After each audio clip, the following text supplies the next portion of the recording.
Bonjour à toutes, à tous. Merci de votre fidélité pour les conférences du lundi.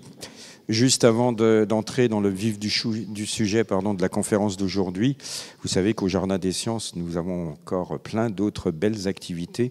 Et je vais me permettre de laisser la parole à ma collègue Julie Morgan, qui va vous annoncer de super parcours à venir, si ça vous intéresse. Et je pense que ça va vous intéresser. Bonjour à tous, merci de votre attention. Je prends quelques minutes avant le début de la conférence pour vous parler de deux parcours que nous proposons cette semaine. Ce sont deux parcours guidés. Le premier aura lieu mercredi 17 avril à 16h15. Son intitulé est le suivant, donc c'est Histoire et architecture du campus impérial. Nous vous proposons un voyage au temps de la Kaiser Wilhelm Universität, vitrine de la puissance allemande au sortir de la guerre de 1870. Vous pourrez découvrir l'ensemble urbain cohérent de ce campus impérial, où l'architecture est au service de la connaissance scientifique. Donc le mercredi 17 avril à 16h15. Et deuxième parcours guidé, intitulé cette fois-ci du côté des jardins universitaires. Dans le cadre de ce parcours, nous vous invitons en fait à découvrir des jardins d'agrément, entre jardins finalement d'agrément et usage scientifique. Nous vous invitons à une promenade urbaine, à la découverte de ces espaces paysagers qui sont le reflet des activités d'enseignement et de recherche de l'Université impériale. Ce deuxième parcours, intitulé donc du côté des jardins universitaires, il aura lieu, lui, le samedi 20 avril à 15h15. Voilà pour moi, je vous souhaite une très très bonne conférence. Merci. Alors, je vous donne juste les informations pratiques, effectivement. Vous pourrez retrouver toutes les informations sur le site du Jardin des Sciences. Vous avez en fait une durée d'1h15 pour ces parcours, ce que je n'ai pas indiqué. Vous pouvez vous procurer les billets qui sont au tarif de 8 € au sein de l'accueil général du Jardin des Sciences et également sur la billetterie en ligne du Jardin des Sciences. Le lieu de rendez-vous, du coup, il faudra que vous passiez effectivement à l'accueil général du Jardin des Sciences, qui est au niveau du planétarium. Voilà, c'est le même bâtiment. En fait, vous avez l'accueil et le planétarium, effectivement. Merci à vous. Bonne conférence. Voilà, merci à Julie. Donc, on vous espère nombreux à suivre ces parcours. Bien là, nous arrivons au sujet du jour.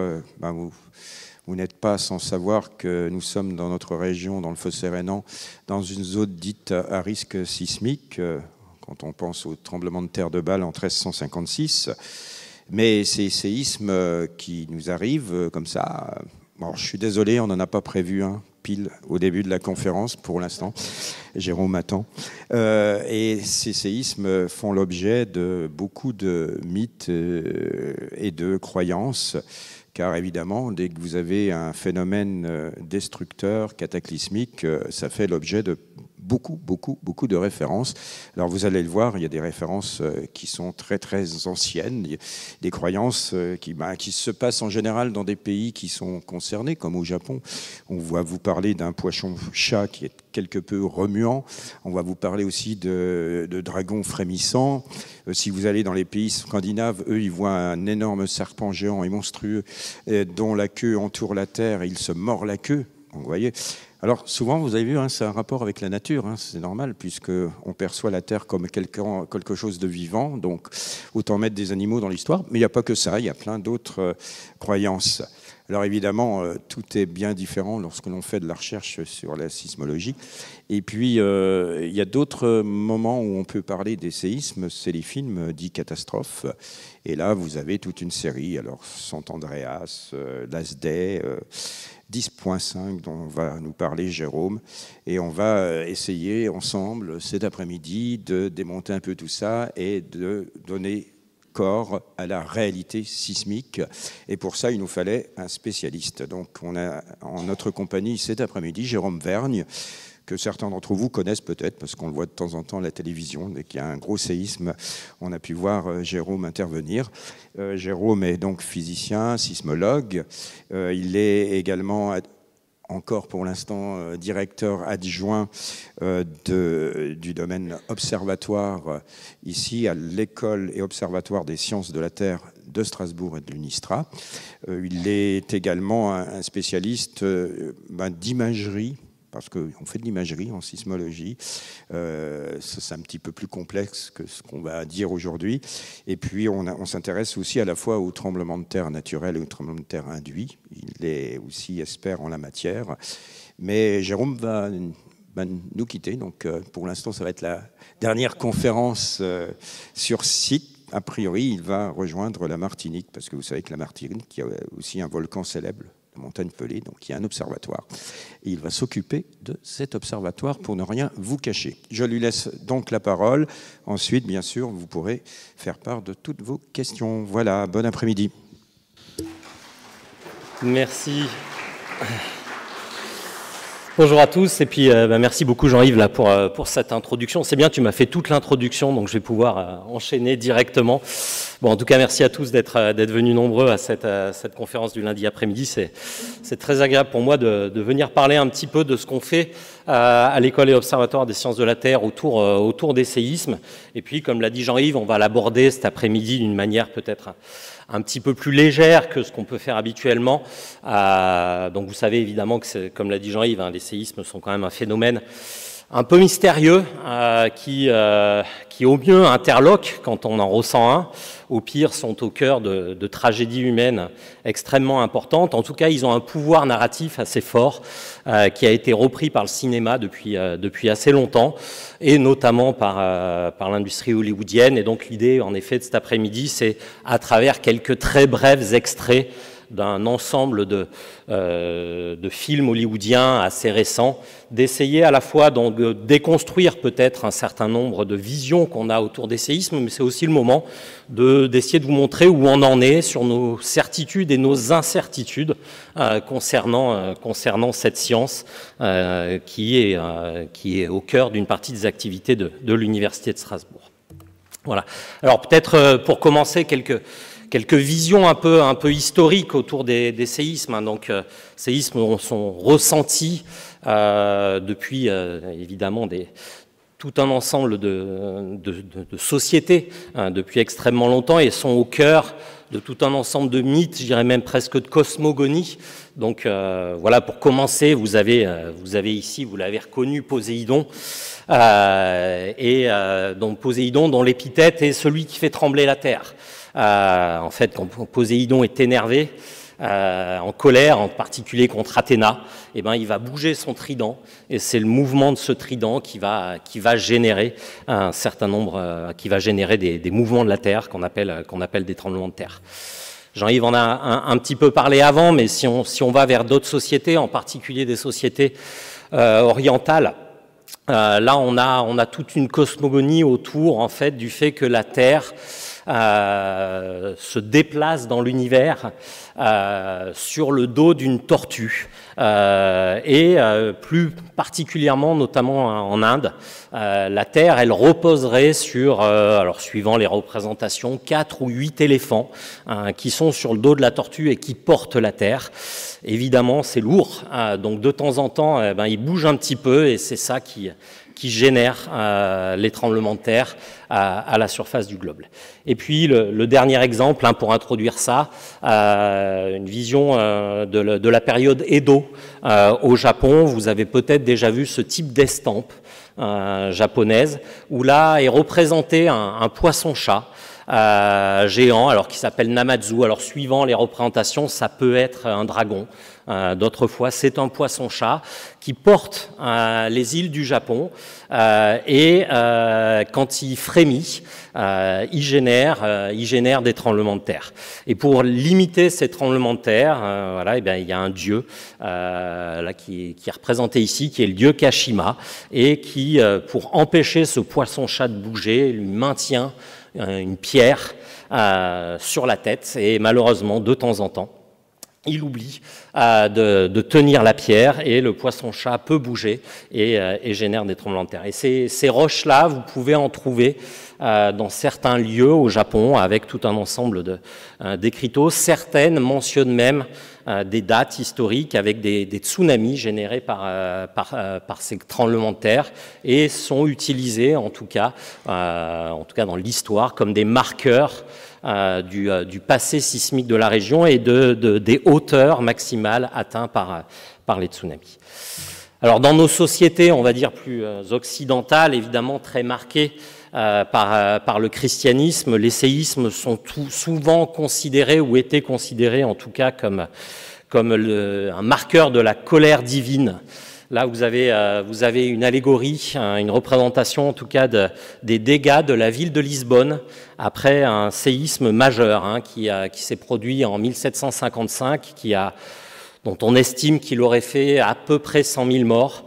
Un séisme dont, alors évidemment, on ne peut pas tellement estimer sa magnitude aujourd'hui, probablement autour de 8,5, qui a généré donc de nombreux dégâts, un tsunami majeur qui a ravagé les côtes portugaises, un séisme qui a été ressenti en Europe. On a même a priori des témoignages de vagues sur le lac du Loch Ness en Écosse. Mais en tout cas, on voit bien à travers cette image que alors il a eu lieu en plus le 1er novembre, jour des morts, et donc il a été vu comme une sentence divine sur la ville de Lisbonne, et il a été au cœur en fait de débats dans le siècle des Lumières importants entre notamment Voltaire et Rousseau, voilà, sur à la fois évidemment l'origine de ces séismes, mais même la vision un petit peu on va dire, de la providence ou de l'absence de providence associée à ces séismes. En tout cas, ce séisme-là, il est important dans la science sismologique, parce que c'est peut-être le premier qui a débuté des véritables études scientifiques comme on les entend aujourd'hui, avec tout un ensemble notamment de recueils de témoignages pour essayer de comprendre pourquoi on a des séismes, mais aussi pourquoi ces séismes génèrent autant de dégâts. Voilà. Alors là, je vais faire un saut, et puis on va venir au cœur de la présentation d'aujourd'hui sur d'autres visions, des visions plus modernes, mais entachées aussi d'un certain nombre de mythes, qui sont celles du cinéma hollywoodien. Alors, il existe des dizaines de films catastrophes autour des séismes. J'en ai juste choisi quelques-uns pour illustrer certains propos. Et on va commencer tout de suite par un film qui s'appelle 10.5 Apocalypse. Alors, je ne vais pas vous passer tout le film. À chaque fois, c'est des extraits de quelques secondes.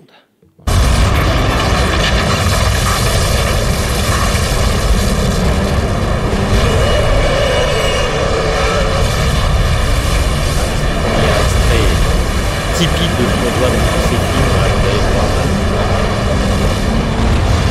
le phénomène à peu près partout de ce géant qui s'ouvre.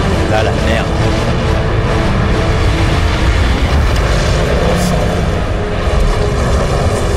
aussi dans l'océan. Voilà, alors ça c'est typique, vous l'avez dans à peu près tous les grands films catastrophes, avec cette espèce de grande, on va l'appeler entre guillemets faille, qui s'ouvre, voilà. Et donc la première question, peut-être qu'on peut se poser, ou que je peux vous poser, quand je le fais dans les classes, je demande aux gens de voter, mais on va peut-être pas le faire là. Voilà, est-ce que en fait, quand il y a un séisme, est-ce qu'il y a une faille, un trou béant comme ça, qui s'ouvre dans la Terre? Alors là, vous avez une autre figure, une autre image d'un autre film récent là qui s'appelle San Andreas. Alors, mythe ou réalité? Voilà, alors la première question est facile. Alors, c'est un mythe, c'est absolument un mythe. Il n'y a jamais de grand trou béant dans lequel vous allez tomber au moment d'un séisme. Voilà. Alors, pourquoi il n'y a pas de trou béant? Tout simplement parce que les roches à l'intérieur de la Terre sont comprimées. Et si vous pouviez aller à l'intérieur de la Terre, vous subiriez des forces dans tous les sens qui vous compriment. Voilà, vous savez qu'à la surface de la Terre, ici, on subit le poids de l'atmosphère. Le poids de l'atmosphère, c'est à peu près 1 bar. Voilà. Si vous alliez à 30 km de profondeur dans la Terre, vous subiriez un poids de roche équivalent à 10 000 atmosphères. Donc vous seriez entièrement comprimé. Voilà. Et si les forces n'étaient pas égales verticalement ou horizontalement, eh ben ça vous ferait bouger. Les roches au centre de la Terre, globalement, hormis quand il y a un séisme, ne bougent pas. Donc vous avez des forces horizontales qui, quelque part, compensent cette force verticale. Donc c'est ce qui est montré par les flèches ici, ce qu'on appelle les contraintes dans la Terre. Donc en fait, tout élément de roche à l'intérieur de la Terre subit des contraintes compressives. Voilà. Donc on n'ouvre pas la Terre quand il y a un séisme. Alors un séisme, c'est quoi? C'est simplement un glissement sur une fracture, on appelle ça plutôt une faille, qui sépare deux grands blocs de roche. Et sur cette faille, on va accumuler au fur et à mesure du temps des légères variations de contraintes, simplement à cause de phénomènes dont on reparlera probablement, qui sont par exemple la tectonique des plaques. Et à un moment, voilà, cette faille, elle est bloquée, et à un moment, on n'arrive plus à maintenir ce petit différentiel de contraintes, et donc on les relâche brutalement sous forme d'un glissement. Donc un séisme, c'est simplement un glissement le long d'une faille. Et alors, suivant comment ces forces sont orientées, on va faire bouger des failles dans des directions différentes. Voilà, donc là, vous avez les trois grands types de mouvements sous forme de schéma. C'est toujours mieux de le voir dans la réalité. Alors, souvent, ces failles, elles sont à l'intérieur de la Terre, dans la croûte terrestre en grande majorité, et le mouvement se déclenche habituellement à 10, 15, 20 km de profondeur, et ce glissement sur la faille, généralement, pour des petits séismes, n'atteint pas la surface, mais parfois, cette faille vient casser jusqu'en surface.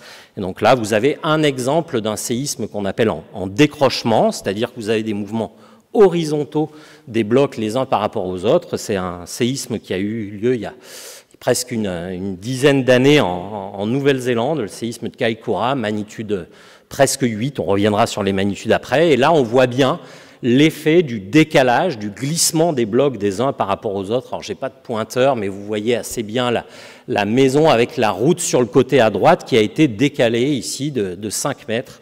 Alors j'aime bien cette photo, c'est une des rares où la faille passait sous une maison et a carrément déplacé la maison de 5 mètres vers la droite. Voilà. Et ce mouvement se fait en quelques secondes.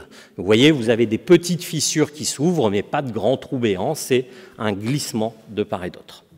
Une autre ici sur un séisme plus récent, là on est le séisme de l'an dernier, en début de l'année dernière en Turquie et Syrie, un séisme assez catastrophique qui a le même type de mécanisme, c'est-à-dire un séisme en décrochement, où là on voit la marque de cette faille qui passe au niveau de rails de chemin de fer et qui déforme ces rails et puis qui décale.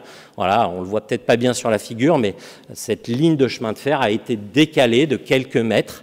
Et donc évidemment ça circule plus très bien sur ces trains-là. Mais vous voyez que c'est encore un mouvement de décrochement. Alors, suivant l'orientation des contraintes, on peut avoir, notamment quand la plus forte des contraintes est horizontale, on peut avoir un mouvement un petit peu du bas vers le haut, ce qu'on appelle un mécanisme en faille inverse.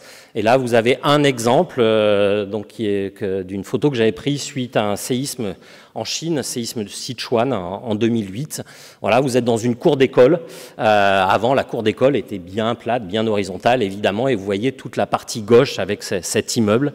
La cour est montée de presque 1 mètre par le haut de la cour par rapport, entre guillemets, au bas de la cour. Donc ça, c'est quand on a un mouvement de compression, et donc on fait un glissement sur des failles qu'on appelle inverses. On a l'équivalent dans l'autre sens, c'est-à-dire cette fois-ci si on a un mouvement en extension, mais encore une fois en extension ça ne veut pas dire une dilatation, c'est simplement que la plus forte des contraintes est verticale et la plus faible en termes d'intensité horizontale.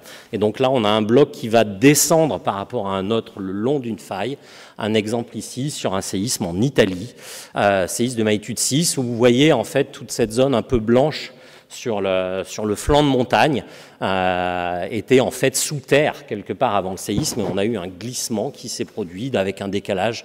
Il y a un petit bonhomme, un collègue ici qui monte l'échelle, un décalage d'à peu près 1 mètre. Voilà. Alors ces séismes sont des séismes importants pour que la faille puisse atteindre la surface et être visible.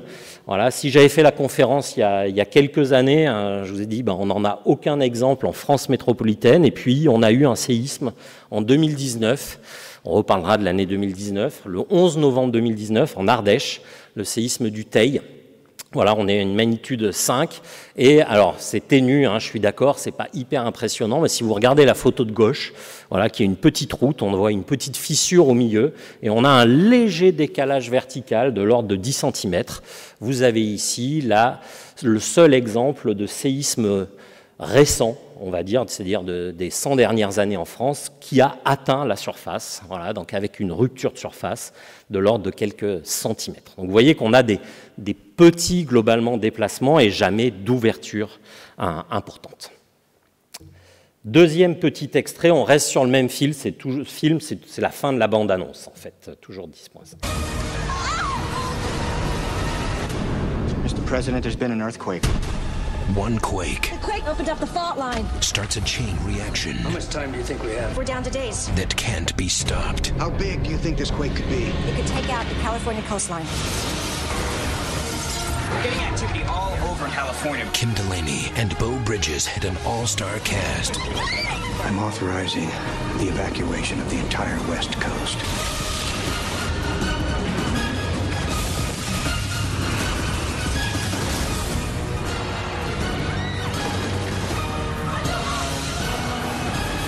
God help us now. And now, the NBC miniseries. Voilà. On s'arrête là. Alors, c'est la fin de la bande-annonce. Vous avez, je pense, compris qu'on était en Californie. Voilà. Si on parle de Californie, probablement pour plusieurs d'entre vous, vous associez ça à une faille connue qu'on appelle la faille de San Andreas. Et le film s'appelle 10.5. Voilà. Qui est évidemment la magnitude du séisme. Alors, est-ce qu'un séisme de magnitude 10.5, par exemple la faille de San Andreas sur la faille de San Andreas en Californie, est-ce que c'est un mythe ou est-ce que c'est une réalité? Alors voilà. Bon, des avis? Non? Alors, je vais vous montrer que ça c'est un mythe. Voilà. Pour l'instant c'est facile les réponses. C'est un mythe. Alors, l'idée, c'est de parler un petit peu de ce que c'est que la magnitude et de ce que ça veut dire. Alors, j'ai essayé de ne pas mettre beaucoup d'équations, mais il y en a une. Voilà, c'est la seule, hein, rassurez-vous, de toute la présentation. Voilà. La magnitude, c'est une mesure de l'énergie qui est libérée par un séisme, et la formule, en tout cas sur les magnitudes les plus actuelles qu'on utilise, qu'on appelle la magnitude de moment, est représentée ici. Donc, je vous la lis, parce qu'une équation, ça se lit.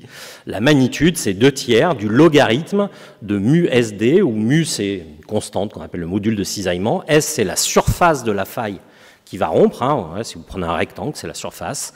D, c'est le déplacement, c'est-à-dire de combien un bloc s'est déplacé par rapport à l'autre au moment du séisme, voilà, moins un certain facteur, 10,7. Voilà. Donc, voilà, ça c'est donc vous voyez que la magnitude d'un séisme dépend en fait de la surface de la faille qui va casser.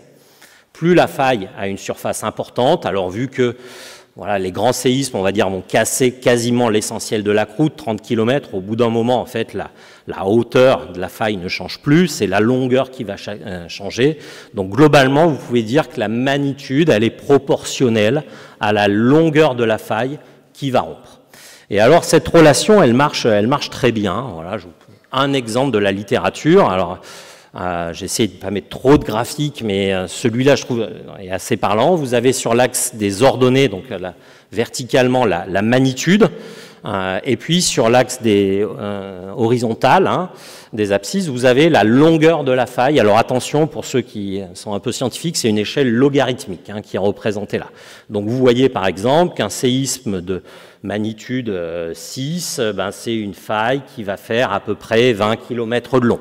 Un séisme de magnitude 7, on est sur une faille qui va faire 50-60 km de long, qui va rompre, hein, 50-60 km. Et donc, vous voyez qu'il y a une relation de proportionnalité, attention, encore une fois, en logarithme de la longueur, hein, entre la magnitude et la longueur de la faille. Et donc, je peux continuer cette droite-là pour voir quelle serait la longueur d'une faille qui romprait si j'avais un séisme de magnitude 10,5. 10,5, c'est là-haut. Et donc, un séisme de magnitude 10,5, ce serait une faille qui, au bas mot, ferait à peu près 10 000 km de long. Voilà.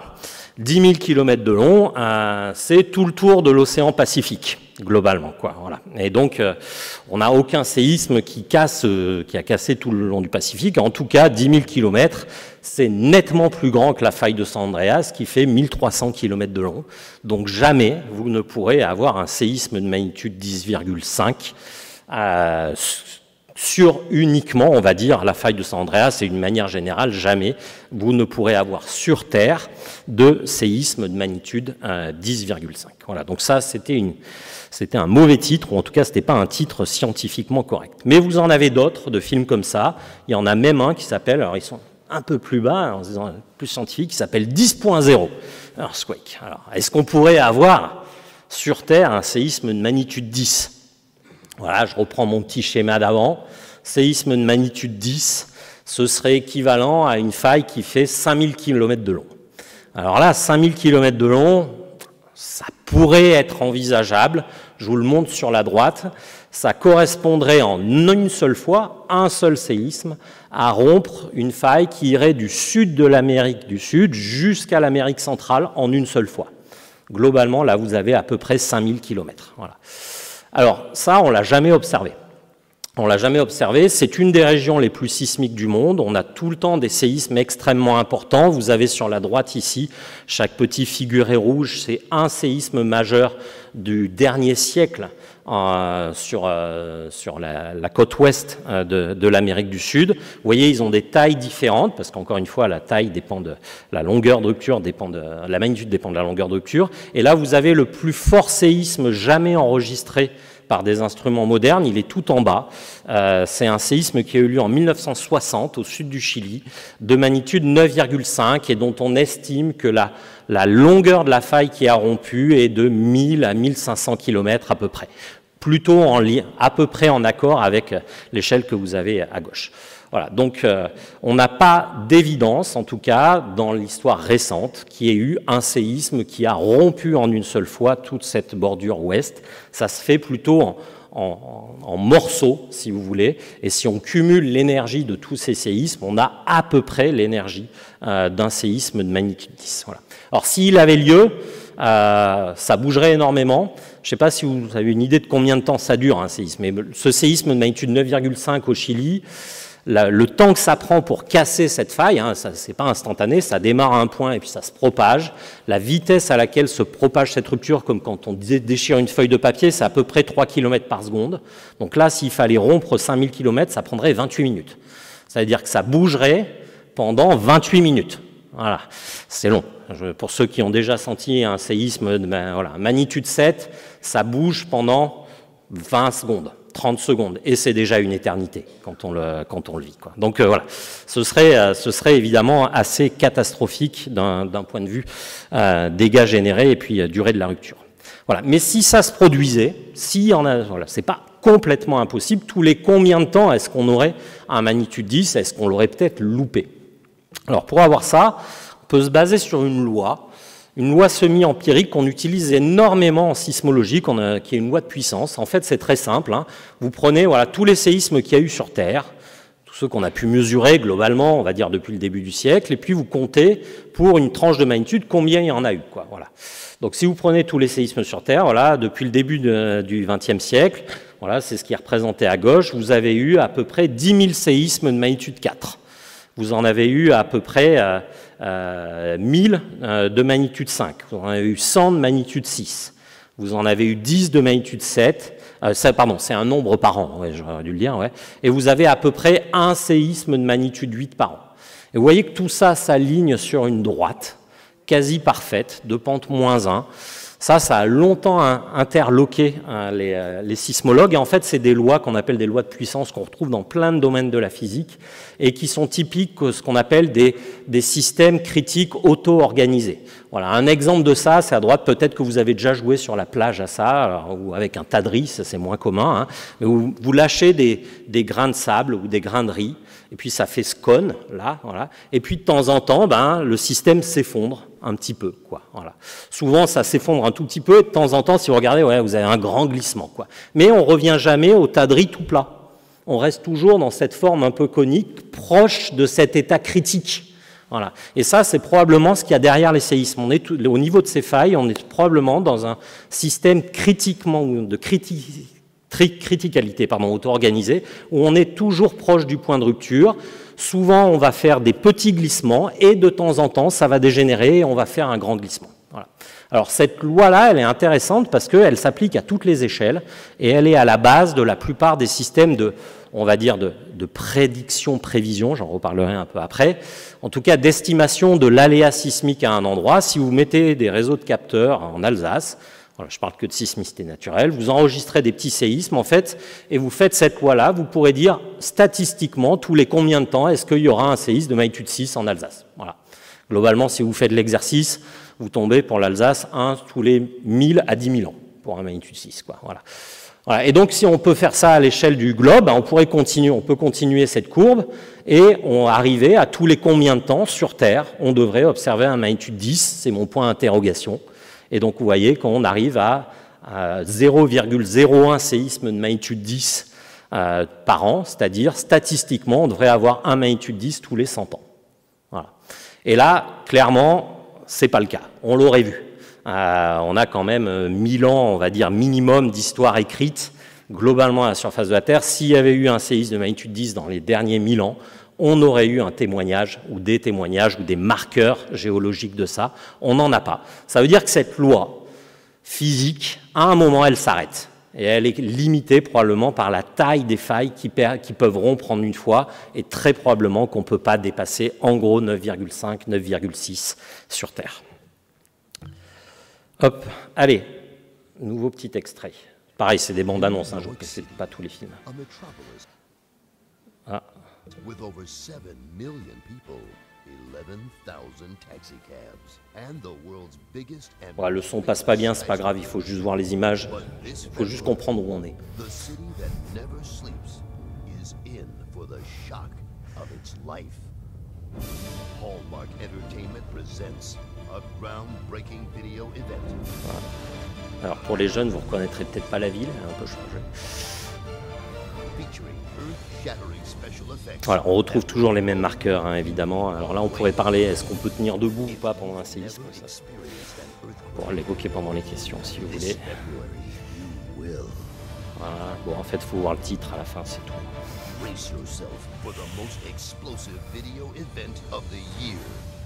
Voilà, je connais les taxis, voilà, et puis là, on comprend bien où on est.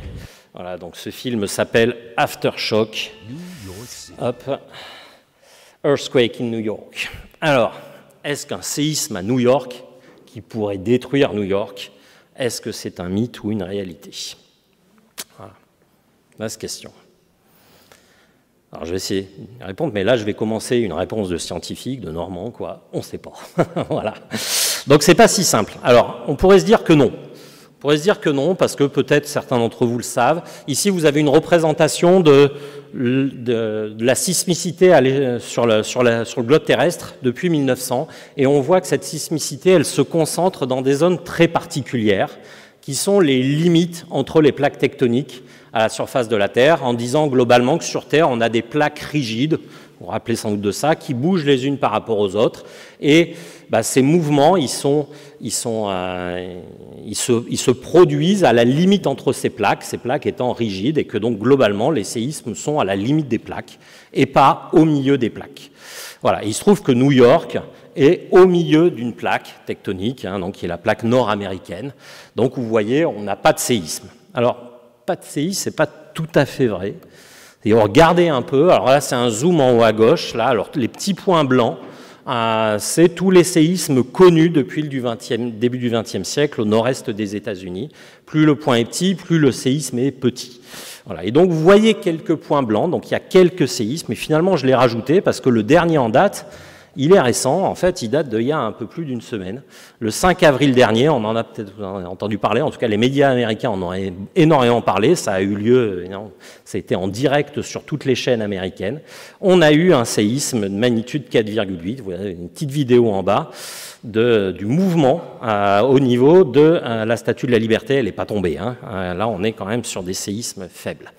Donc oui, en fait, même en étant loin de ces limites de plaques tectoniques, on peut avoir de la sismicité. Alors vous allez me dire, bon, voilà, on est sur des entre guillemets petits séismes. Alors je sais quand on parle à Strasbourg, un séisme de magnitude 4,8, quand on l'a vécu, c'est pas si petit que ça. Voilà, le plus gros qu'on a vécu à Strasbourg ces derniers temps, on en reparlera. C'était un séisme de magnitude 3,9. En tout cas, là, ça a beaucoup fait parler, mais là, vous avez la carte des intensités. Alors l'intensité, c'est pas la magnitude, l'intensité, ça mesure quelque part la sévérité de la secousse, si on veut faire simple, les dégâts.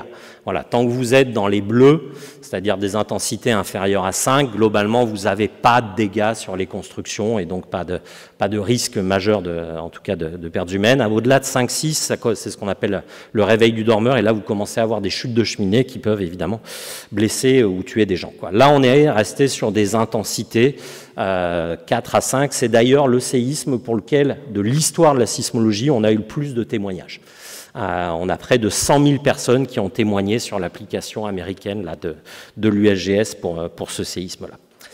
Mais en fait, est-ce que dans ces zones-là, on ne pourrait avoir que des petits séismes? Si vous reprenez la loi dont je vous parlais avant, hein, si on a un certain nombre de petits séismes, de temps en temps, on peut en avoir un gros. Alors à New York, on n'a pas d'exemple, mais si on va un petit peu plus à l'ouest, aux États-Unis, voilà, si vous allez dans les zones notamment de l'Arkansas, on a historiquement un séisme majeur, en fait une séquence de séismes majeurs qu'on appelle les séismes de New Madrid, du nom d'une des petites localités, des séismes qui ont lieu donc entre 1811 et 1812 et qui ont atteint, voire dépassé la magnitude 7,5. Et là, qui à l'époque ont fait des dégâts considérables alors aux quelques villages existants. Donc en fait, on peut avoir, même dans ces zones loin des limites de plaque, très rarement, mais ça existe, des séismes catastrophiques.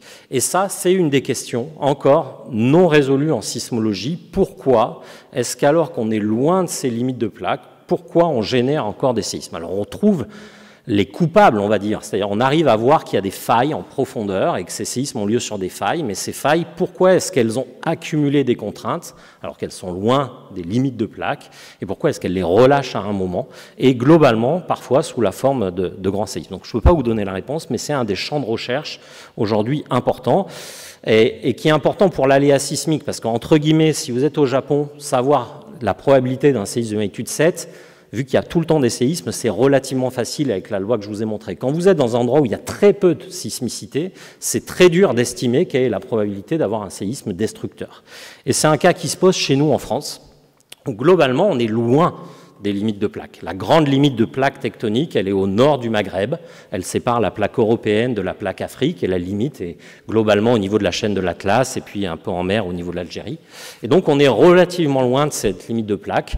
Pourtant, vous le savez très bien, on a une activité sismique en France, faible. Voilà, donc là vous avez près de 60 ans d'activité sismique en France. Le plus gros séisme de cette période-là est un séisme qui a priori presque atteint la magnitude 6 en mer Ligure, 5,8. Et on a globalement sur le territoire métropolitain un séisme de magnitude 5, c'est-à-dire qui peut générer des dégâts conséquents tous les à peu près 5 à 10 ans.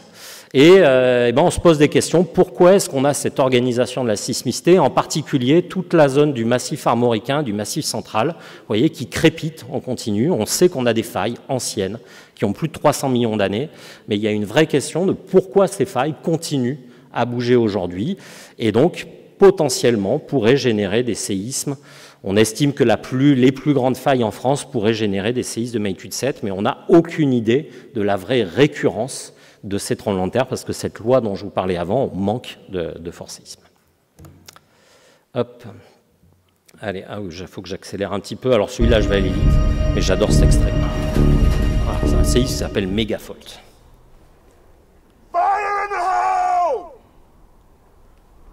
Donc on est dans une zone minière. Donc ce que vous voyez là, c'est pas le séisme. Hein, voilà, tir de carrière.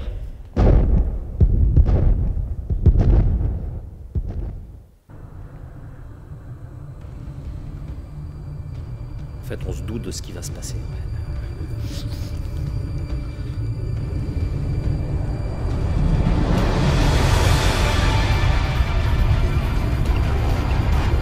On pourrait parler une heure rien que sur cette séquence.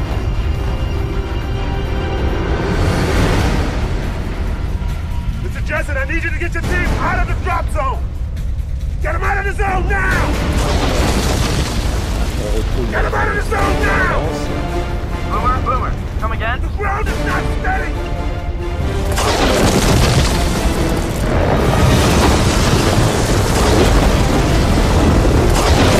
Vous remarquez qu'elle avance doucement la faille. Hein. Il a fait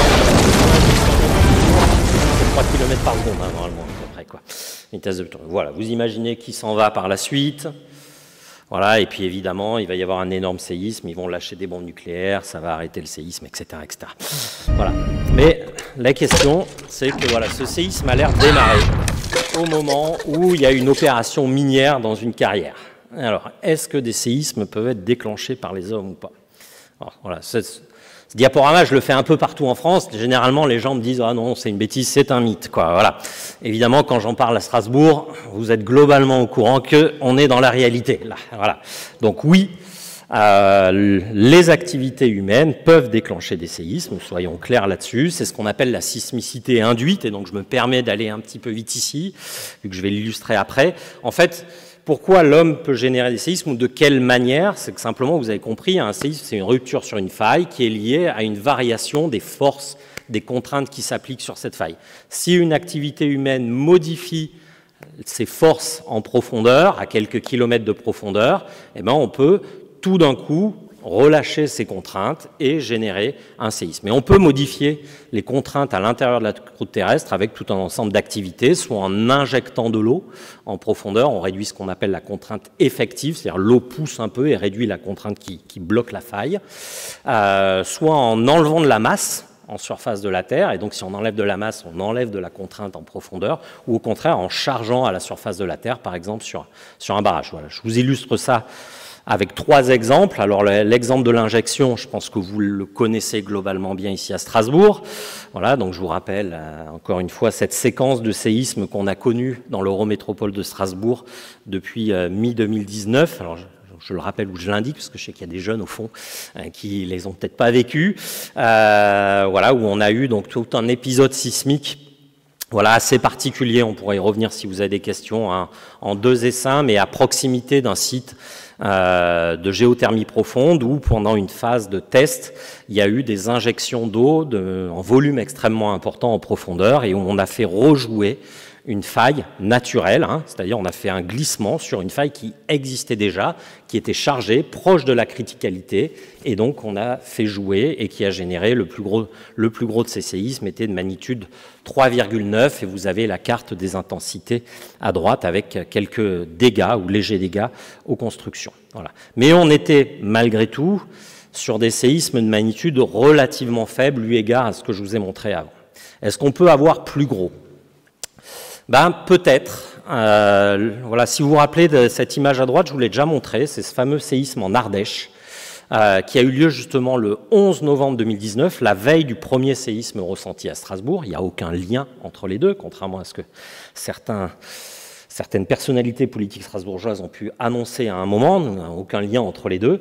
Ce séisme-là, il fait, alors, eu égard au fait qu'il était le plus gros séisme en termes de ressenti et de dégâts depuis 50 ans en France, il a généré une polémique sur le fait qu'il pourrait être d'origine humaine, mais ce n'est pas tranché actuellement, parce que si vous regardez la localisation, c'est la petite étoile droite à droite, la petite étoile rouge à droite, ça c'est l'épicentre de là où ça a démarré, et on est juste au-dessus d'une des plus grandes carrières en France, qui est dans la vallée du Rhône, où on extrait du calcaire, là notamment, pour une carrière de cimenterie, et où on a décaissé un volume extrêmement important de roches, et on a pu montrer que la variation de contrainte sur une faille à 1 km de profondeur, là où a démarré le séisme, est significative et pourrait, donc cette exploitation de carrière aurait pu non pas être à l'origine, mais aurait pu, si vous voulez, déclencher, être le facteur qui fait que ce séisme s'est produit un peu plus en avance que ce qu'il ne se serait produit s'il n'y avait pas eu la carrière. Et puis, dans les autres grands séismes qui font toujours débat dans la littérature scientifique, là, on est, séisme dont je vous parlais avant aussi, un séisme au Sichuan, en Chine, en 2008. Donc, séisme de magnitude 7,9, près de 70 000 morts. Donc là, on est sur une faille qui rompt sur près de 100 km de long. Et en fait, ce séisme a commencé au sud, là où vous voyez l'espèce de petit ballon. Je ne vais pas le détailler. Il se trouve que là, on est juste au-dessus d'un des plus grands lacs de barrage qui a été mis en eau 3 ans avant le séisme. Et il y a un vrai débat scientifique, une vraie polémique pour savoir si la mise en eau de ce barrage aurait pu être le déclencheur de ce séisme qui, encore une fois, a fait plus de 70 000 victimes. Voilà, on passe sur un autre extrait d'un film là, très populaire qui s'appelle San Andreas. Alors là, il faut écouter, mais je ne suis pas sûr que le son marche bien, donc je vais vous raconter ce qui se dit. Voilà, on a toujours le jeune chercheur qui va voir le mentor. Florence, j'ai un truc à te montrer. Ah, on a un rare essaim sismique de faible intensité à Falcone. Alors, il dit qu'ils ont un essaim sismique de faible intensité en Nevada. Voilà. Il demande si c'est une faille connue. Non, a priori, c'est pas une faille connue. Et ça va leur permettre de tester leur nouvel outil de prédiction des séismes. On pourra tester notre théorie. Et si les pulsations magnétiques augmentent avant que les séismes se produisent, c'est qu'on peut les prévoir. Ça veut dire... C'est sur les pulsations magnétiques dans le texte. Allons vérifier alors. Voilà, et vous aurez la suite juste après, quoi. Voilà. Alors, évidemment, voilà, on le voit dans tous ces films hollywoodiens, est-ce qu'on peut prédire un séisme? Voilà, mythe ou réalité? Alors, si j'avais 10 secondes, je vous dirais, c'est un mythe. On ne peut pas prédire les séismes. Voilà. En tout cas, aujourd'hui, on n'est pas capable de le faire. Mais on essaye. On essaye, rassurez-vous. Alors, il y a la notion de prédiction, prévision. Donc là, je rebaisse le son. Voilà, il y a évidemment, les scientifiques s'intéressent à cette notion, est-ce qu'on est capable de prévoir un séisme? Alors, prévoir un séisme, ça veut dire quoi? Ça veut dire vous donner un peu comme la météo, avec un certain degré de certitude, le fait que vous aurez un séisme de telle magnitude à tel endroit, tel jour, ou dans une gamme de temps acceptable pour qu'on prenne des mesures à l'échelle humaine. Il y a un endroit qui est très étudié sur Terre sur ça, c'est évidemment cette fameuse faille de San Andreas. Voilà, là, si vous allez en Californie, là, vous marchez sur la faille de San Andreas. C'est un endroit qui est extrêmement instrumenté avec tout un ensemble d'outils de mesure de différents champs sismiques, électriques, électromagnétiques, etc. Depuis de nombreuses années, en particulier un segment de cette faille très spécifique qu'on appelle le segment de Parkfield. Et pourquoi ce segment-là? Parce que si on revient dans l'histoire, on a l'impression que sur cette zone-là, on a un séisme de magnitude 6 de manière très régulière. À peu près tous les 20 ans, on a un séisme de magnitude 6 qui casse toujours la même portion de faille. Voilà. Alors ça, on a développé des modèles assez simples. Hein, voilà, la faille est bloquée, on tire, hop, ça relâche, et puis il faut restocker de l'énergie, on restocke 20 ans, on relâche, et ça fait tout le temps un magnitude 6 qui se répète. Et donc là, il y a une notion de prédiction. Normalement, tous les 20 ans, j'ai un séisme de magnitude 6 sur ce coin-là. Voilà, donc là, vous avez la suite de ces séismes depuis la fin du 19e siècle jusqu'en 1960, début des années 60, quoi. Et donc là, les Américains sont allés instrumenter parce qu'on s'attendait au prochain séisme qui aurait dû avoir lieu avec une certaine marge d'incertitude entre 1988 et 1993. Le séisme a bien eu lieu, mais en 2004. Voilà. Donc vous voyez, même sur le segment le mieux connu au monde, le plus instrumenté, eh bien même cette loi simple de récurrence, elle ne marche pas vraiment bien, quoi. Voilà. Donc statistiquement, on a eu le séisme, et vous voyez qu'évidemment, ça aurait été compliqué dans une zone de dire en 1988 à la population, partez, il va y avoir un séisme dans les 5 ans à venir, alors que le séisme a lieu 20 ans plus tard, quoi. Voilà. Donc on en est là, aujourd'hui, sur ces histoires de prévision. Alors dans l'extrait vidéo, vous l'avez peut-être pas bien entendu, il disait il y a un essaim sismique. Voilà. Un essaim sismique, c'est quoi? C'est tout un ensemble de petits séismes. Et oui, on a certains séismes qui sont précédés d'une espèce d'augmentation de l'activité sismique qui fait ce qu'on appelle un essaim. Ça a notamment été le cas d'un séisme particulier, vous vous rappelez peut-être, le séisme de l'Aquila. Dans les Apennins, en Italie, en 2009. Séisme qui est plus de magnitude 6,3, qui a fait plus de 300 morts et qui est connu aussi des scientifiques, parce qu'on a eu 7 scientifiques qui, en première instance, ont été condamnés à de la prison ferme pour ne pas avoir prédit le séisme. Voilà. Alors pourquoi ? En effet, donc là vous avez, je vais très vite là-dessus, une carte de la sismicité. À gauche, c'était, voilà, disons les 2 ans avant le séisme. Voilà, il y en a des séismes un peu partout parce que c'est une région très sismique. Et la carte du milieu, c'est tous les séismes, les 6 mois précédant le séisme principal. Et vous voyez une concentration de séismes à proximité de la ville de l'Aquila, là où a eu lieu le séisme majeur, qui est représenté par la petite étoile. Et en effet, on a un essaim sismique qui démarre 6 mois avant à cet endroit-là. Voilà. Le plus fort était de magnitude 4,1 dans cet essaim, a été très bien ressenti par la population. Il y a une commission qui s'est déplacée. Je ne rentre pas dans le débat, mais en effet, la commission a dit la probabilité qu'il y ait un fort séisme est faible. Voilà, parce que c'est le cas. Des essaims sismiques, il y en a tout le temps, partout. On a par exemple dans le nord du Jura, depuis 2 ans, un essaim sismique. Voilà, avec plein de petits séismes qu'on enregistre avec nos appareils, que les gens parfois perçoivent un peu, mais qui sont très faibles. Que fait-on ? En fait, si on regarde sur toute la statistique de ces essaims sismiques, on en a moins de 1% qui vont générer un séisme majeur au sens qui génère des dégâts. Voilà. Donc que faire de cette information-là? Elle ne se produit pas avant chaque séisme. Alors une des raisons, pas la seule, hein, pour laquelle ces scientifiques ont été condamnés en première instance mais relaxés en seconde instance, hein, c'est qu'un, ils ont mal communiqué, et puis deux, il se trouve qu'il y a je le dis directement, un pseudo-scientifique, voilà, Giampaolo Giulani, qui en fait avait annoncé qui avait annoncé qu'il y aurait un séisme dans la région sur la base d'une mesure d'un gaz qu'on appelle le gaz radon. Il a vu une augmentation de ce gaz radon chez lui, dans son sous-sol, hein, où il faisait des mesures, voilà.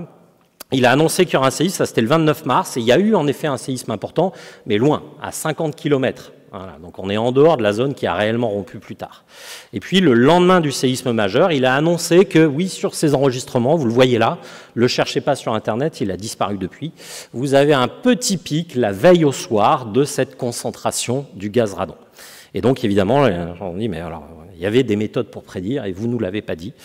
Voilà. Alors cette histoire il y aurait une augmentation de certains gaz avant certains séismes, encore une fois, je ne veux pas la démonter. Il y a peut-être une observation, mais elle est très difficile à systématiser avant chaque séisme. Et puis si on regarde un peu plus large, là vous avez les courbes noires, c'est la variation du gaz radon sur un mois en Italie à cette période. Voilà. Donc vous avez tout le temps des variations. En fait, la concentration de gaz radon dépend beaucoup du vent. S'il n'y a pas de vent, eh ben, vous concentrez le gaz, s'il y a du vent, le gaz s'échappe. Voilà. Qu'est-ce qu'on fait si j'augmente, si je vois ces pics-là? Est-ce que j'avertis la population chaque fois que je dépasse un certain seuil du gaz radon? Vous voyez, toute la complexité associée. Donc, mais il y a des recherches pour savoir si on pourrait avoir un jour un signal précurseur avant chaque séisme. Pour l'instant, ce n'est pas le cas. Ah, je vais peut-être faire le dernier extrait. Toujours, c'est la suite, voilà, donc il se déplace au barrage de San Andreas. C'est mini-séisme depuis qu'on est là, et les pulsations électromagnétiques augmentent avant chaque secousse. On a un modèle, mon ami. C'était un 2,2 celui-là. Notre modèle nous permet d'anticiper. Ça y est, mon pote, on a enfin réussi. Un peu qu'on a réussi. Oh merde. Qu'est-ce qu'il y a? Les pulsations augmentent encore, et très fort. T'es sérieux? Kim? On va être violemment secoué. Regardez là. On est passé à 7,1. Oh Dieu, Kim, tiens-toi de là tout de suite. Voilà. Alors, je ne mets pas la suite parce qu'elle est assez sanguignolante. Donc, voilà. Voilà. Ce qui m'intéresse là-dedans, si vous avez regardé, à un moment, il ouvre l'ordinateur et il dit c'est un séisme de magnitude 7,1, alors que clairement, on est encore en train de vibrer. Le séisme n'est pas terminé, la faille se déplace, donc on n'a pas la magnitude finale du séisme. Mais tout de suite, il prédit quelle va être la magnitude de séisme. Est-ce qu'on peut, presque en direct, avant que la rupture est terminée, est-ce qu'on peut prédire quelle va être la taille du séisme une fois qu'il sera terminé? Si on arrive à faire ça, ce serait chouette. Mythe ou réalité? Eh bien, on ne sait pas. Voilà. La question, c'est vraiment un champ de recherche, et là, les gens ne sont pas d'accord. En gros, le principe, c'est quoi? C'est, voilà, je commence à enregistrer mon séisme, c'est ce que vous avez en haut, c'est un sismogramme. Hein. Est-ce que dans les toutes premières secondes, j'ai une information, alors que la rupture vient de démarrer à un endroit de la faille, est-ce que j'ai une information que ça va faire un très grand séisme et que ça va rompre sur une grande distance, et je pourrais, à l'avance, au moins prévenir les gens, attention, voilà, le séisme a démarré, il va être gros ou il ne va pas être gros. Et vous avez deux études en bas, je vais aller vite dessus, mais qui mesurent en gros l'amplitude du mouvement de saison de paix au début du séisme en fonction de la magnitude finale du séisme. Évidemment, on fait ça a posteriori. Cette première étude à gauche, hein, qui est une étude de Locambelli en 2014, montre assez clairement, vous voyez, que ces pentes sont différentes suivant la magnitude finale du séisme. Et qu'en gros, cette personne dit qu'un séisme de magnitude 9 démarre en fait, contrairement à l'intuition, plus doucement qu'un petit séisme. Et donc, si on observait un départ léger, ça pourrait dire que le séisme va être majeur après. Voilà. Et donc, il y a beaucoup de gens qui sont basés là-dessus pour essayer de faire des systèmes d'alerte précoce. Pas prédire qu'il y aura un séisme, mais quand il démarre, savoir qu'il va être gros. Voilà. C'est des travaux qui sont remis en cause aujourd'hui. Vous avez un exemple de contre-étude à droite, hein, aussi publié dans un journal scientifique. Je vous passe les détails, mais qui, en gros, elle vous dit que peu importe, un grand séisme et un tout petit séisme, ça démarre de la même manière et qu'on ne peut pas faire la différence entre les deux. Voilà. Malgré tout, il y a un système qui se développe beaucoup aujourd'hui qui est alors d'attendre un tout petit peu plus longtemps, en gros d'attendre l'ensemble de la rupture et de prévenir rapidement les gens qu'une onde sismique va arriver. Voilà, c'est ce qu'on appelle les systèmes d'early warning en anglais ou alerte précoce en français. Voilà, donc si vous imaginez, vous êtes loin du séisme, voilà, l'onde sismique va se propager, la plus destructrice, l'onde S, à 3-4 km par seconde. Si vous êtes loin, vous avez quelques secondes, si on vous prévient assez tôt, pour prendre des mesures avant que cette onde S n'arrive. Et c'est un système qui est en place au Japon. Voilà, là vous avez en direct le journal du 22 novembre 2016 à 6h du matin à la télé. おはようございます。6時になりました。NHK ニュースおはよう日本です。Ça, ce que vous auriez vu si vous aviez été au Japon ce jour-là, en regardant la télé. Voilà. Vous avez une alerte. À la télé, les gens le reçoivent sur leur téléphone portable qui vous dit attention, il va y avoir un séisme. Le séisme a eu lieu, mais les ondes ne sont pas encore arrivées chez vous. Et vous avez au Japon, sur un séisme au niveau de la fosse, vous avez 10-15 secondes à peu près pour réagir. Et tous les Japonais font des exercices dans les écoles tous les ans et savent que si on reçoit ça, ils se mettent sous la table, ils se protègent, vous connaissez ces règles-là. On arrête les trains, on arrête les ascenseurs et on évite énormément de dégâts associés à ces séismes-là, en prévenant en avance. Et donc ça, aujourd'hui, c'est des systèmes qu'on peut faire pour des très grands séismes quand ils se produisent un peu loin des zones d'impact. C'est en fonctionnement au Japon, c'est en fonctionnement en Californie, ça va peut-être être en fonctionnement en Italie, et puis donc moi je vais peut-être un peu travailler dessus sur les Antilles françaises, où là on peut attendre des séismes un peu loin de la fosse pour être prévenu à l'avance. Voilà, donc en fait, on ne prédit pas le séisme, mais on peut essayer d'estimer les dégâts qui vont être associés au séisme et prendre des mesures avant qu'il arrive. Voilà, je vais zapper la dernière parce qu'on est déjà en retard. C'était savoir est-ce qu'il y avait des séismes sur la Lune. La réponse est oui. Voilà. On pourra en reparler si vous voulez. Je vous laisse sur ce dernier enregistrement, qui est l'enregistrement d'un séisme, non pas sur Terre, mais sur Mars, que vous pouvez écouter et que je trouve très beau. Voilà, qui a été fait par une sonde développé en France, un premier sismomètre qui a fonctionné sur Mars, en fait sur une autre planète, hein, voilà, et c'est maintenant. Et on l'entend pas. Voilà, je vous laisse sur cette douceur légère. Il y a un séisme enregistré sur Mars. Voilà. Merci beaucoup en tout cas pour votre attention.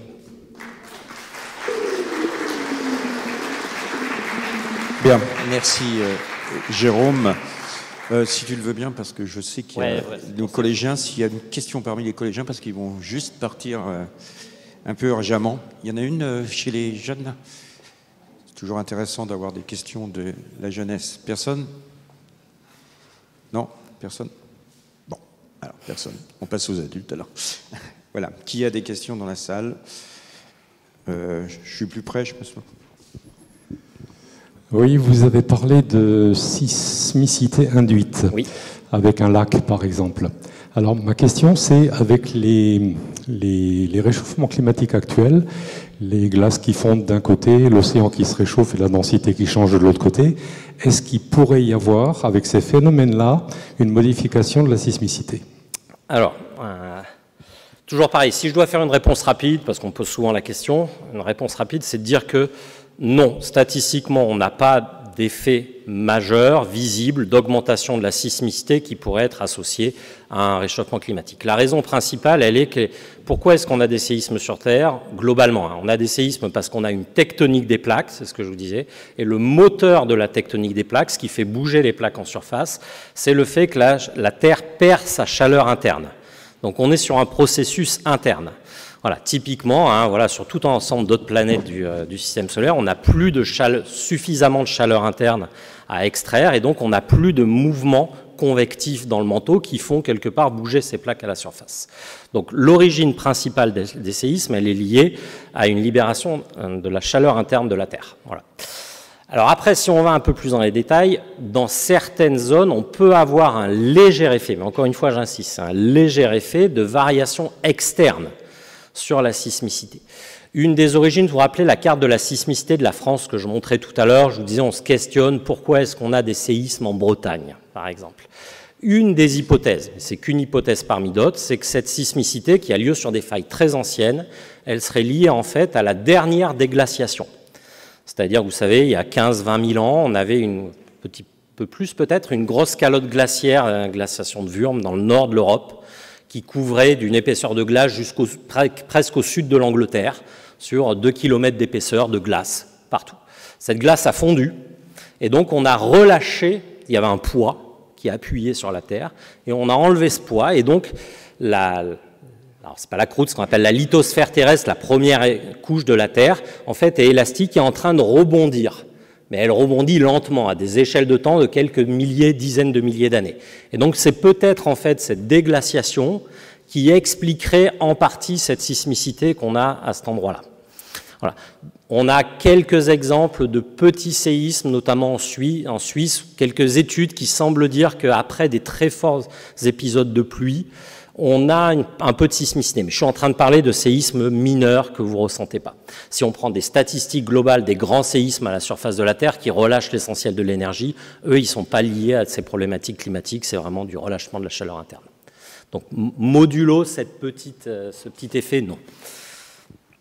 Voilà, question suivante. Merci. Vous n'en avez pas parlé. Alors, mythe ou réalité, est-ce que l'observation de la population animale, qu'on peut envisager dans des zoos ou tout simplement par les agriculteurs ou les chasseurs, peut apporter un renseignement quel qu'il soit, qui peut être pris en considération, puisqu'on dit qu'avant un tremblement de terre, les serpents sortent de terre, les vers de terre aussi. Enfin, il se passe des choses comme si la nature, qui n'est pas la nôtre, avait une perception prémonitoire. Tout à fait. Alors, j'en ai pas parlé. En fait, j'ai un transparent caché, voilà, que des fois je sors ou je ne sors pas, en fonction de ça, parce que je sais que c'est une question intéressante. Alors, en fait, pourquoi j'en parle pas?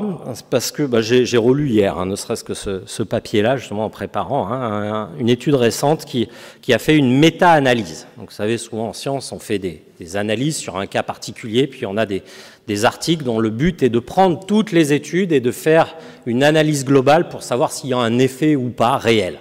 On a beaucoup entendu parler au moment du Covid ou d'autres problématiques.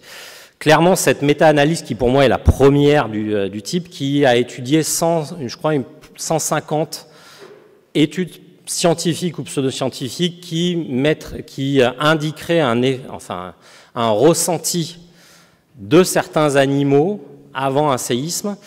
Cette étude conclut pour l'instant, on n'a pas de preuves. En gros, c'est ça, parce qu'il n'y a pas assez d'études. En fait, elle dit ça, parce qu'elle prend tout un ensemble d'animaux. Certaines études disent c'est plusieurs semaines avant, d'autres c'est quelques heures avant, d'autres quelques minutes avant.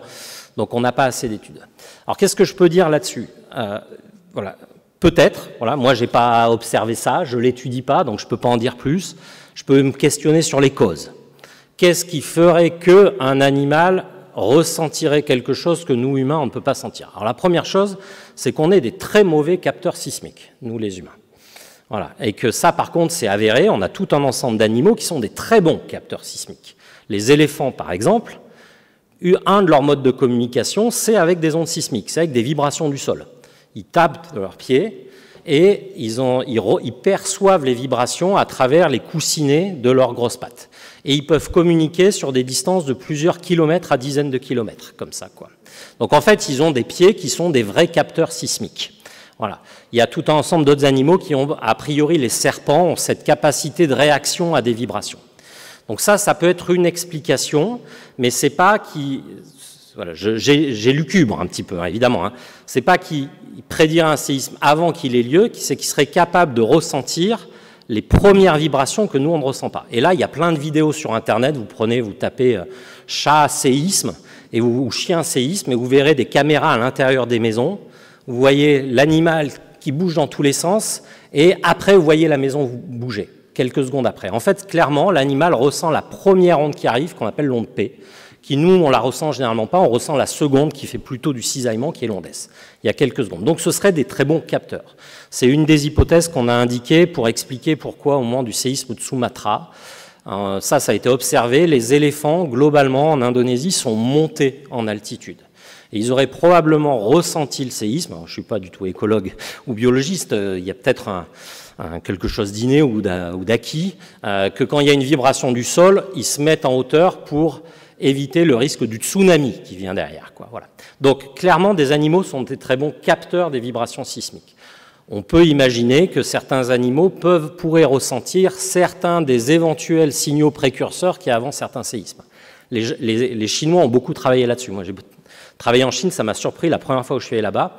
Dans tous les villages en Chine, vous avez une personne qui est en charge de la prédiction sismique.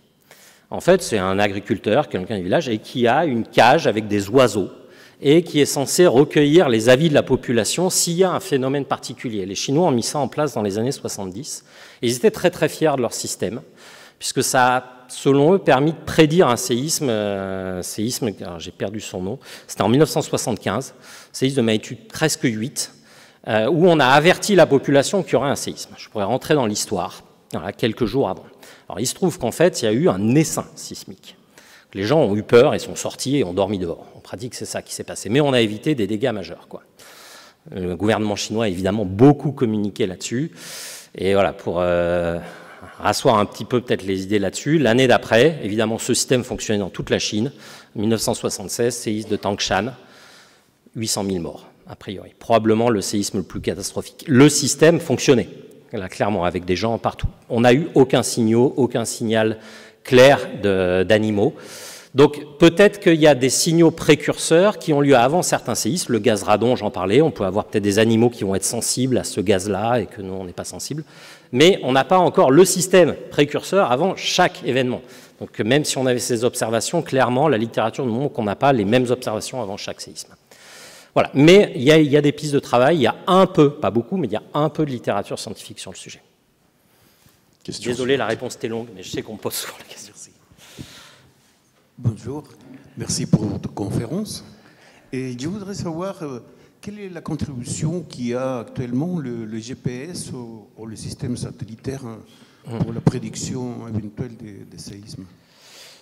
Oui, alors c'est vrai que j'ai peu parlé de l'observation satellitaire. C'est un très bon outil aujourd'hui. Alors, je parle rapidement de deux choses.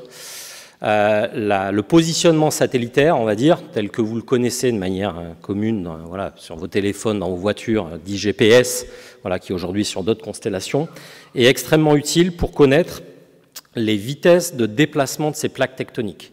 On est aujourd'hui capable de savoir comment deux points se rapprochent ou s'éloignent s'ils sont sur deux plaques, avec une précision inférieure au millimètre par an en termes de vitesse. Voilà, c'est beaucoup mieux que le GPS que vous avez sur votre téléphone. Hein, voilà. Donc aujourd'hui, on a quasiment des cartes, je dirais en temps quasi réel, du mouvement de toutes les plaques à la surface de la Terre grâce à ces systèmes de positionnement satellite. Et ça, c'est très utile parce que si vous savez à quelle vitesse se déplacent deux plaques, vous pouvez calculer quelle est la variation de la contrainte de la force sur une faille et donc pouvoir faire ces fameux modèles dont je parlais, qui sont des prévisions long terme, de dire, voilà, dans telle zone, on a la possibilité d'avoir un séisme dans tant de temps. C'est ce qu'on fait, par exemple, sur la faille nord-anatolienne et que je peux vous dire, dans les 50 ans, vous aurez un séisme majeur à Istanbul. Voilà, ça c'est évident, quoi. Voilà. Le deuxième effet, c'est qu'aujourd'hui, on est capable de faire des images de comment le sol s'est déformé après un séisme. Et on a des images complètes, on en a vu un certain nombre après le séisme au Maroc. Et ça nous permet de mieux comprendre comment se produit une rupture.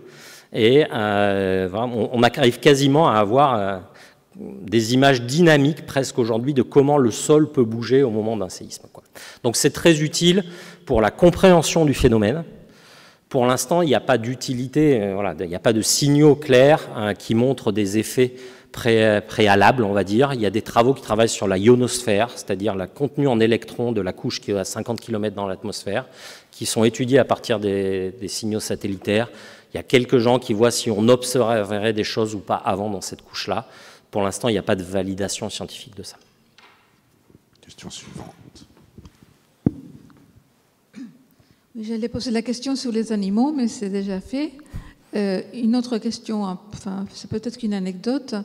Dans les pays comme le Japon, où il y a un fort risque de séisme, on enseigne les enfants dans les écoles qu'en cas de tremblement de terre, il faut se mettre sous les tables, se couvrir la tête, etc. Et où j'ai habité dans les Antilles, les Grandes Antilles, où il y avait un risque, il y a toujours un risque de séisme, on nous disait qu'il faut se mettre sur le seuil d'une porte et de se tenir. Alors ça me semble bizarre, mais est-ce que ça marcherait, entre guillemets? Merci d'avoir posé la question. C'est vrai que je ne l'ai pas évoqué, c'est les mesures Qu'est-ce qu'il faut faire si on ressent un séisme? Alors la première chose, je dirais, ce qu'il ne faut pas faire. Voilà. Il ne faut pas essayer de sortir de la pièce. Si là, ça se met à bouger, n'essayez pas de sortir. Si vous arrivez à sortir, c'est que le séisme est finalement pas si fort que ça. Parce que si le séisme est important, vous avez une accélération du sol importante. Des très gros séismes, le dernier que vous avez peut-être entendu à Taïwan, là, il y a eu un très fort séisme il y a 3 semaines à peu près. On a mesuré des accélérations du sol supérieures à la gravité. C'est-à-dire que, voilà, mouvement vertical du sol supérieur à la gravité, c'est-à-dire que si vous êtes là, vous décollez. Vous allez au plafond. Alors, la force qui vous maintient la gravité est plus faible que la force qui vous pousse vers le haut liée au séisme. Donc en fait, s'il y a un gros séisme, vous n'arriverez pas à marcher ni à courir. Vous allez tomber. Voilà. Donc la première chose à faire, c'est se protéger. Voilà. Et on se protège avec ce qu'on peut. Et alors, ces deux approches-là, la meilleure, en fait, ce qui tue les gens, c'est des chutes de plafond, quoi, hein. C'est globalement ça, ou les chutes de vitres, ou les bris de vitres et les éclats de vitres. Donc on va se protéger sous une table. Et ce qui est bien dit au Japon, ce qui est bien dit aux États-Unis, c'est qu'il ne faut pas juste se mettre sous la table, il faut la tenir, la table. Parce que je vous ai dit, ça accélère. Et donc si vous ne tenez pas, ben vous ne bougez pas, mais la table, elle bouge, quoi. Donc vous êtes plus protégé. Donc c'est drop, cover, hold, ils disent en Angleterre. Hein. Donc baissez-vous, couvrez-vous et accrochez-vous, quoi. Voilà. Si vous n'avez pas de table, en effet, vous pouvez vous mettre, il n'y en a pas vraiment ici, là-bas, dans l'encadrement d'une porte, parce que l'encadrement d'une porte, c'est généralement une structure plus solide, ça vous évite de prendre des morceaux de plafond. Donc en fait, les deux sont bons, ça dépend où vous êtes au moment de la vibration. Mais en gros, sauf si vous êtes à côté de votre porte d'entrée, n'essayez pas de sortir. Voilà, ça c'est le conseil principal. Voilà, je ne vais pas rester sous le lustre pour voilà, la suite des questions. Sous le lustre, exactement. Bonjour. Bonjour. Vous avez dit qu'on ne peut pas prédire un séisme, et un peu plus tard, vous avez dit qu'à Istanbul, dans un laps de temps de 50 ans, il y aurait peut-être une catastrophe majeure. Alors, je voudrais savoir, est-ce que, moi, si je suis habitant d'Istanbul, j'aimerais savoir s'il y a en point de vue de l'architecture, il y a des moyens de se prémunir. Oui, tout à fait. Mais vous avez fait une bonne remarque, j'ai mal utilisé les termes, en fait, entre prévision et prédiction. Bon, je ne vais pas rentrer sur cet aspect sémantique, mais en gros, aujourd'hui, on n'est pas capable de vous faire la météo des séismes du lendemain. Si on était capable, vous l'auriez après le bulletin météo du soir, quoi. Voilà. Donc, c'est-à-dire à une échelle de temps qui intéresse, on va dire, où on pourrait prendre des mesures pour la population préventive type évacuation. Ça, on en est absolument incapable aujourd'hui. Contrairement à ce qu'un certain nombre de gens peuvent dire. Par contre, on est plutôt bon, contrairement à la météo peut-être, sur la prévision long terme. C'est-à-dire qu'aujourd'hui, on connaît à peu près toutes les grandes failles à la surface de la Terre, on connaît à peu près le taux moyen de récurrence. Voilà. Et on sait par exemple que ce segment de la faille nord-anatolienne au sud d'Istanbul n'a pas rompu depuis le milieu du XVIIIe siècle. On sait quelles sont les vitesses des plaques, on en parlait avant, donc on sait quelle est la résistance maximum des roches, et donc on sait qu'on est aujourd'hui très proche d'un seuil de rupture. Et si on prend l'histoire des séismes sur cette faille nord-anatolienne, on a 1000 ans à peu près de traces écrites, on sait qu'on a une récurrence tous les 250 à 300 ans des événements importants au sud d'Istanbul. Donc on est proche d'une rupture. Par contre, je ne peux pas vous dire c'est demain, dans 10 ans ou dans 50 ans. Dans 50 ans, j'ai moins d'une chance sur 2 de me tromper, je crois, si je me rappelle des derniers modèles. Voilà. Donc en fait, ce qu'il faut faire, c'est juste se prémunir des effets des séismes. Globalement, moi, c'est ce que je conseille. Hein. Alors oui, on pourrait essayer de réfléchir aux évacuations, mais c'est compliqué. Voilà. Si je vous dis demain, il y a une chance sur 20 qu'il y ait un séisme de magnitude 5 à Strasbourg, qu'est-ce que vous faites? Voilà. Magnitude 5, ça va bien bouger, mais bon, globalement, il y a très peu de chances que vous preniez vous ferez peut-être un peu attention, vous n'allez pas évacuer la ville probablement. En tout cas, c'est très compliqué à gérer. Par contre, si je vous dis, voilà, et ça, c'est le cas, dans les 200 ans à venir, il y a une probabilité non nulle qu'on ait un séisme de magnitude plus de 5, voire 6 à Strasbourg. Qu'est-ce qu'on fait? Eh bien, on construit pour se prémunir des effets. Voilà. Et donc, le travail majeur, il est là-dessus. Il est sur avoir des structures résilientes au séisme. Et c'est pour ça qu'un séisme de magnitude 7, je reprends mon exemple à Taïwan d'il y a 2 semaines, même plus de 7, je crois, 7,3, 7,4, a fait, c'est déjà beaucoup, mais a fait une trentaine ou une quarantaine de morts. Un séisme de magnitude 7 à Haïti en 2010 fait 200 000 morts. Voilà. C'est le même phénomène. C'est la même prédiction. On savait qu'il y aurait qu'on pouvait faire des magnitudes 7 à côté de Port-au-Prince. On sait qu'on peut faire des magnitudes 7 à Taïwan. Voilà, là, vous avez simplement, c'est facile à dire. à cause des moyens, on va dire, économiques, un pays qui se protège, qui sait construire. On sait construire en parasismique aujourd'hui. On sait, le Japon, le grand séisme dont on parle beaucoup au Japon en 2011, pardon. En fait, le séisme qui est magnitude 9, qui est un séisme énorme, magnitude 9, c'est une faille de 800 km de long qui casse. 30 mètres de déplacement, des mouvements démentiels. Il y a très peu de morts liés au séisme. L'essentiel des morts, c'est le tsunami. On n'avait pas prévu qu'il y aurait un tsunami aussi fort derrière, quoi. Voilà. On sait construire en parasismique. Ça coûte très cher, mais on sait le faire. Donc l'essentiel, il est là. Enfin, pour moi, il est là-dessus. Voilà. Mais c'est facile à dire, c'est très compliqué à faire. Vous le savez probablement si vous avez des maisons anciennes. Si vous voulez consolider une maison ancienne pour qu'elle soit parasismique, c'est un coût démentiel et on n'a pratiquement pas les moyens de le faire. Ça se fait un peu aux Antilles. Voilà, aux Antilles, aujourd'hui, on commence à renforcer des bâtiments existants, notamment des bâtiments type école ou caserne de pompiers, qui sont les bâtiments majeurs, pour résister à des séismes de magnitude 8. On sait faire, en fait. Alors, on a une question tout au fond. Bonjour. Bonjour. Est-ce qu'il y a un lien avec le type de construction à maison en colombage à Rennes et Strasbourg et par rapport à la position des risques sismiques? Ouais, j'ai souvent la question, à chaque fois je me dis il faut vraiment que je creuse le sujet. Je suis désolé, je ne l'ai pas réellement creusé, le sujet. J'aurais tendance à dire, mais là encore, je n'ai pas travaillé dessus, qu'une maison à colombage, en effet, c'est plutôt bien. C'est ce qu'on entend dire, qu'une maison à colombage, c'est plutôt parasismique, parce qu'en gros, une maison, il ne faut pas qu'elle soit hyper solide, il faut qu'elle puisse bouger avec le sol. Voilà. Et il se trouve que les jointures des maisons à colombage permettent de bien absorber différents types de mouvements du bâtiment. Donc, intuitivement, je suis plutôt d'accord avec l'idée de dire qu'une maison à colombage est plutôt un bon bâtiment parasismique, mais je n'ai pas, moi, personnellement, regardé beaucoup de littérature scientifique sur le sujet, quoi. Voilà.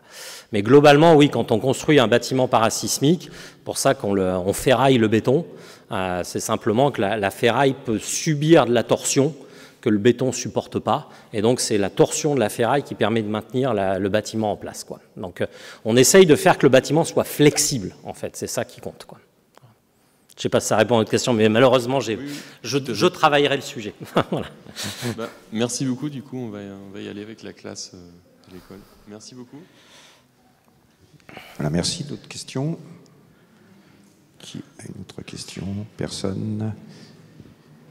Jérôme, juste en rapport avec ton nouveau job, la question du sismologue et du volcanologue. Ouais. Comment est-ce que les deux travaillent de concert et qui va être le plus utile à l'autre? Enfin, comment ça se passe là quand on est proche d'un volcan, comme par exemple Martinique avec la montagne Pelée, qui a déjà là, tellement fait parler d'elle?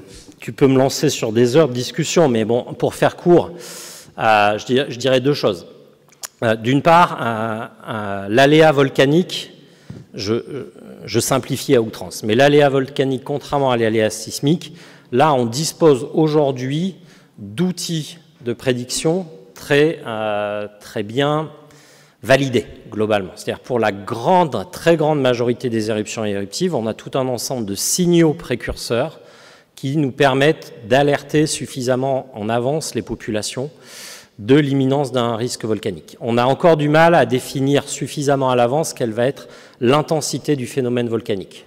Mais le fait qu'on va avoir un phénomène volcanique, on y arrive plutôt bien. Et un de ces signaux précurseurs, c'est l'activité sismique. En fait, c'est celui qui est le plus utilisé. Simplement, la remontée de magma ou la remontée de gaz ou même la remontée d'eau sous pression pour un phénomène, pour une éruption phréatique, en fait, génère obligatoirement de l'activité sismique parce qu'on va faire bouger tout un ensemble de failles où les fluides circulent. Et donc, la surveillance sismique est l'outil principal utilisé dans la prédiction des éruptions volcaniques aujourd'hui, avec la géochimie, avec les déformations, etc. Deuxième, donc voilà pour ce quoi il y a un lien clair là-dessus.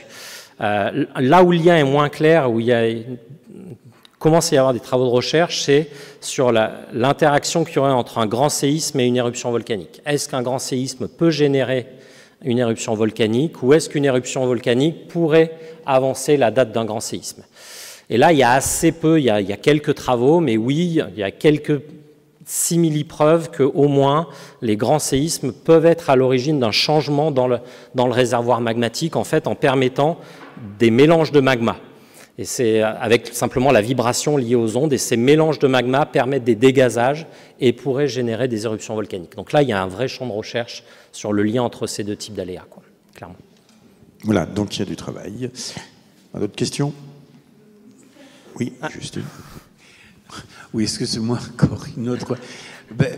Moi, je suis d'originaire du Pérou, donc, et j'étais au séisme de 1970.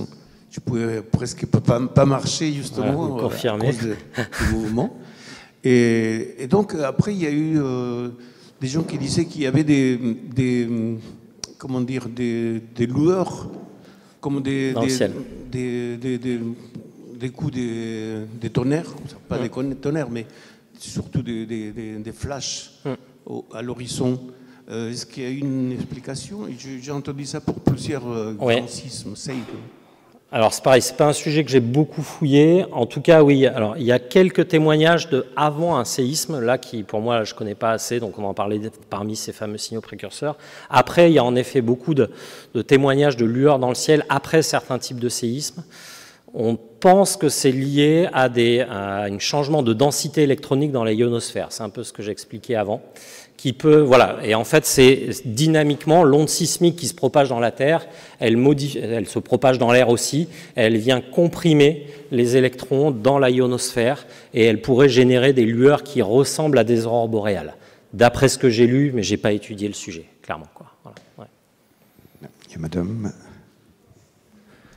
Oui, c'est à propos de la géothermie. Est-ce que c'est vraiment dangereux? Est-ce qu'on est prévenu maintenant de ne pas faire des sondages trop profonds? Alors là, vous me lancez évidemment sur un sujet qui aurait pu être le débat d'aujourd'hui. À la rigueur, je reviendrai en parler. C'est toujours compliqué de répondre à ça parce que comme tout débat scientifique, il est complexe. Voilà, faut pas le résoudre à du oui, non, c'est bien, c'est pas bien, etc. Qu'est-ce que je peux dire? Je suis complètement indépendant d'abord. Hein. Voilà, même si j'ai travaillé sur le sujet, je le dis en toute indépendance, quoi. Voilà. On a tout un ensemble de... Alors, il y a plein de types de géothermie, voilà, déjà. Si vous parlez de la géothermie haute température de milieu fracturé, telle qu'on l'a dans le fossé rhénan, on a des exemples où ça se passe très bien. Voilà, vous avez, je pense, tous, pour la plupart, entendu parler de la centrale de Rittershofen, etc. On a toujours de la sismicité. L'idée, c'est de la contenir. De toute façon, c'est normal qu'il y ait des séismes. Vous injectez de l'eau dans des fissures, donc vous modifiez l'état de contrainte, donc vous générez des glissements. Voilà, ça, physiquement, c'est obligatoire. Ce qui compte, c'est qu'est-ce qui fait que vous aurez des petits glissements ou des grands glissements. Voilà, c'est ça qui vous intéresse. Ce n'est pas le fait qu'il y ait des micro-séismes, c'est le fait qu'il y en ait que vous pouvez ressentir, voir, qui peuvent générer des dégâts. Le travail, il est là-dessus, à mon avis. Le travail, il est de comprendre pourquoi, dans tel cas, on a généré un séisme ressenti et qui fait des dégâts à la population, et dans tel autre cas, on ne le fait pas. Voilà. Ce qu'a montré, là c'est public, hein, le rapport d'expertise sur les séismes de Strasbourg, c'est qu'il y avait clairement un grand manque de connaissance du système sous nos pieds. On est en train de parler de failles à 5 km de profondeur, c'est pas très facile à voir, hein, mais clairement la géométrie de ces failles était mal connue, ou en tout cas n'a pas été correctement prise en compte. Voilà. Et si on avait, quand je dis on, c'est pas moi personnellement, mais en tout cas si l'entreprise avait clairement imagé le système de failles qu'on a vu après coup, qui relie globalement Vendenheim à la Robertsau et qui va plus au sud, hein, voilà, on sait très bien que ce système de failles par rapport au système de contraintes régionales est entre guillemets très mal orienté. Voilà. Donc déjà, peut-être que les choses auraient été différentes. Mais cette faille n'a pas été vue parce que l'exploration du sous-sol n'a pas été suffisamment longue avant, probablement. Alors là, je commence à m'engager, je ne sais pas s'il y a des gens de Forange dans la salle, mais en tout cas, ça s'est écrit. Le deuxième, c'est le volume d'eau qu'on injecte. Le volume d'eau a été extrêmement important, probablement trop important. Voilà, et on commence à avoir aujourd'hui des lois semi-empiriques qui relient la magnitude maximale du séisme au volume d'eau injecté. Avant, on parlait beaucoup de la pression d'injection. On se rend compte que c'est aussi le volume injecté. Voilà, il se trouve que normalement, un système, il est ouvert. Vous mettez de l'eau à un endroit, et puis l'eau va percoler, et à un certain moment, vous la repompez au même endroit. Mais vous faites l'hypothèse que c'est le même réservoir. Là, très probablement que les deux réservoirs, là où on injecte et là où on extrait, étaient déconnectés. Donc évidemment, quand vous réinjectez de l'eau dans un réservoir sans la ressortir, vous augmentez les contraintes très fortement sur les failles. Et c'est probablement ce qui s'est passé. Donc je dirais beaucoup trop d'eau injectée et une mauvaise connaissance du sous-sol. Donc si on résout ces problèmes-là, très probablement qu'on peut résoudre ces problèmes de séisme forts potentiellement ressentis. Voilà, donc je ne veux pas me positionner pour contre, chacun a son avis, etc. Mais il y a besoin de recherche, il y a besoin de travail dessus, et il y a besoin de maîtrise du système. Voilà.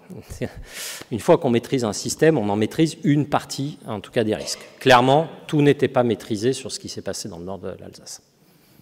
Voilà, on va en rester là si vous le voulez bien. On va se donner rendez-vous la semaine prochaine pour parler du visage du dictateur, une influence pour les investisseurs, avec un économiste qui s'appelle Laurent Weil. Voilà, merci de votre attention. D'ici là, bonne semaine. Merci. Au revoir.